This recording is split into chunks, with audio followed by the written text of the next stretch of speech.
काला मतलब काल।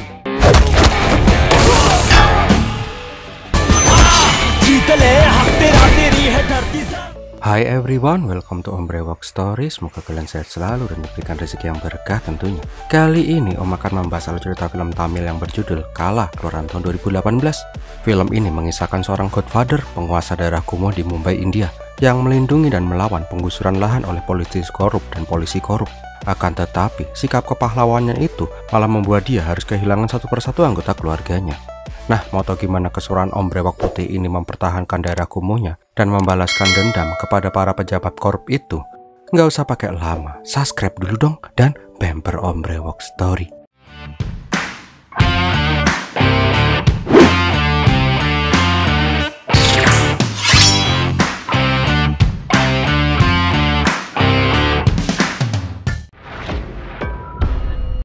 Awal kisah kita diperlihatkan sisi lain dari India. Di tengah gemerlapnya dunia Bollywood, Mumbai merupakan kota termaju di India. Tetapi di sela-sela kemewahan Mumbai, banyak kawasan kumuh yang ditempati oleh para imigran dari luar Mumbai. Salah satu daerah kumuh itu adalah Dharavi. Saat ini Dharavi sedang direncanakan digusur dan dijadikan kawasan perkantoran oleh politisi yang bernama Haridana. Jelas saja warga Dharavi tidak suka dengan hal itu. Dipimpin oleh seorang aktivis yang bernama Lenin dan pacarnya Puyal, mereka menuntut pemerintah tidak menggusur tempat mereka tinggal dan mencari nafkah. Tak lama, anggota DPR yang sekaligus sebagai tangan kanan dari Hari, yang bernama Vishnu, datang ke sana. Vishnu berencana bernegosiasi dengan para demonstran. Akan tetapi, keputusan warga Dharavi setelah bulat, mereka menolak penggusuran itu. Intinya di sana bukannya negosiasi, malah jadi rame deh. Apalagi si Puyalang mbak-mbak barbar ini langsung mengajak gelut anak buah dari Vishnu. Sialnya, karena kekacauan itu, anak buah Vishnu malah nendang emak-emak sampai kecemplung kolam. Jelas aja, mereka semua malah pada tawuran dong. Nggak kehitung berapa kancut, BH, celana boxer, singlet yang berterbangan di sana. Nggak cuman itu, Vishnu juga langsung memerintahkan alat berat untuk meratakan pemukiman kumuh itu. Melihat emaknya ditendang sampai keluyup dan tempatnya dihancurin, BMG mengancam Vishnu. "Awas lu ya, gue laporin backingan gue lu, awas lu." Mendengar itu, Lenin pun meminta BMG nggak laporan ke orang terkuat di muka bumi Vrindavan, yaitu backingan si BMG. Di tempat lain, diperlihatkan sebuah pertandingan kriket bocil-bocil yang disusupin sama om-om kampung. Gak lama kemudian, BMG laporan sama om-om yang berewoknya putih. Dia laporan kalau emaknya nyusruk ke kolam dan Dharavi dihancurin. Ternyata om-om berewok putih itu adalah godfather di Dharavi. Semua orang tunduk dan hormat kepadanya. Gak perlu banyak cang-cincong, Kala langsung datang ke TKP dengan masanya. Dan pas ngeliat Kala, Vishnu langsung jadi ayam kampung. Ketika Kala datang, Lenin malah marah. Dia pengen ayahnya pulang aja. Dia pengen menyelesaikan masalah itu dengan cara damai. Ayah. Walah, ternyata Lenin ini adalah anak bungsu dari Kala. Dia nggak suka cara ayahnya yang selalu menyelesaikan masalah dengan kekerasan. Tapi belum sempat selesai ngomong, kakak Lenin yang bernama Salvam langsung main gaplok aja. Nggak lama, baru deh inspektur polisinya keluar. Inspektur Patil yang emang sudah dibeli sama si Vishnu meminta Kala nggak membuat onar karena keputusan pemerintah udah sah secara hukum. Lihat Patil, baru deh Vishnu berani turun. Intinya mereka berdebat tentang penggusuran itu.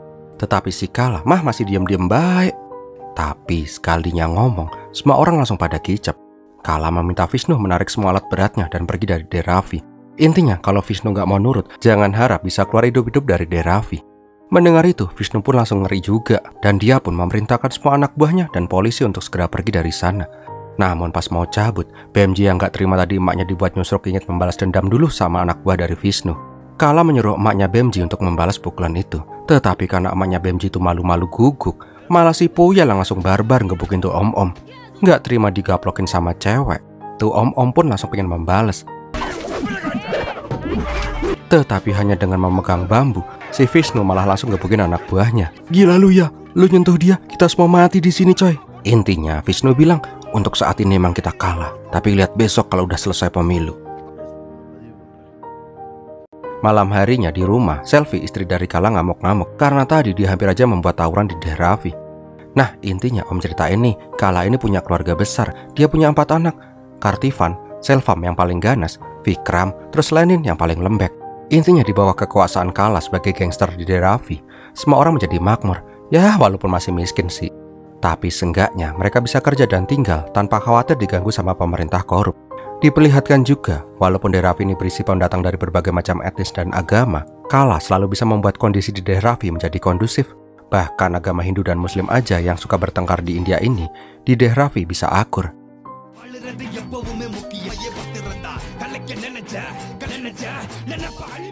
Di saat yang bersamaan, pemilu Mumbai pun dilaksanakan.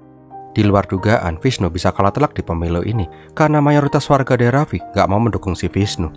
Karena hal itulah, Hari menjadi sangat marah.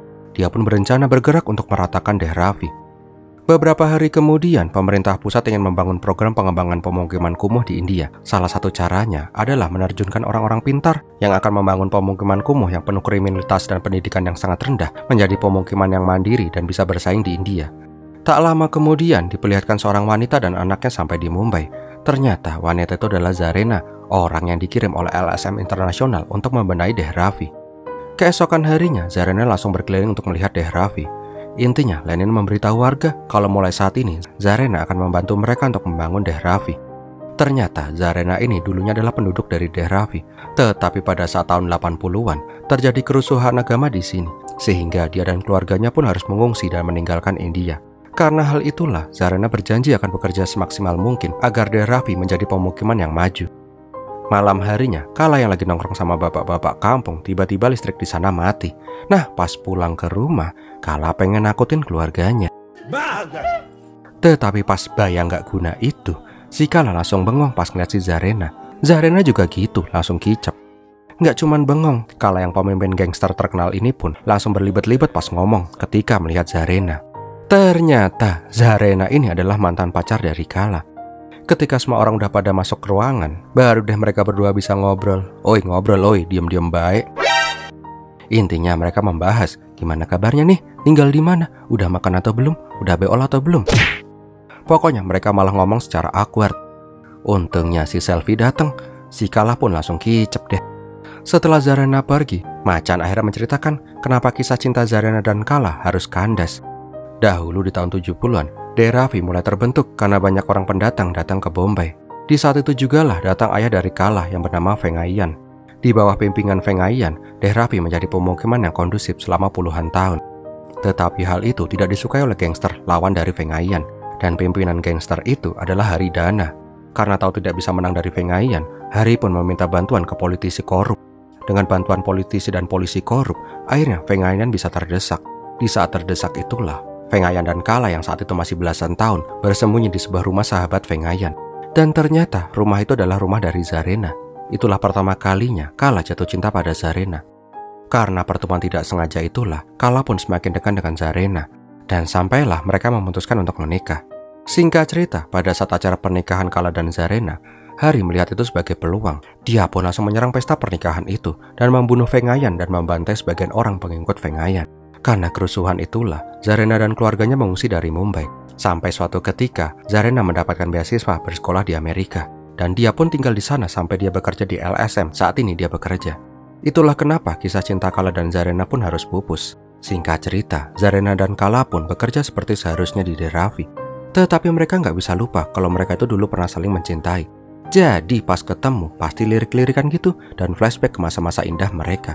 Karena ini scene lama banget ya, Om skip aja ya, bisa panjang nanti ceritanya. Sampai suatu malam, Kala mengajak Zarina untuk dinner bareng. Alasannya sih berterima kasih karena udah mau susah-susah ngebantuin warga Dharavi. Tapi kalian udah pada tahu kan, itu cuman modus. Intinya mereka pun saling cerita tentang kisah mereka masing-masing. Di sini diketahui kalau saat ini Zarina sudah menjadi janda dan menjadi orang tua tunggal. Bisa nih. Gak lupa pegangan tangan dikit lah. Tetapi sebelum berpisah, Kala mengingatkan dia senang bisa bertemu lagi dengan Zarina. Tetapi saat ini mereka sudah memiliki hidup masing-masing dan keluarga masing-masing. Pas sampai di rumah, Selvi pun ngamuk karena suaminya pergi gak bilang-bilang. Tetapi karena Kala ini playboy cap kuda lari, dia pun bisa membuat Selvi yang lagi marah jadi alaman lagi. Beberapa hari kemudian, LSM Zarina pun memutarkan sebuah video kota terpadu. Intinya, kalau semua warga mau, pemerintah akan menata Dharavi menjadi kota yang layak huni, penyediaan lapangan pekerjaan, dan pendidikan untuk anak-anak.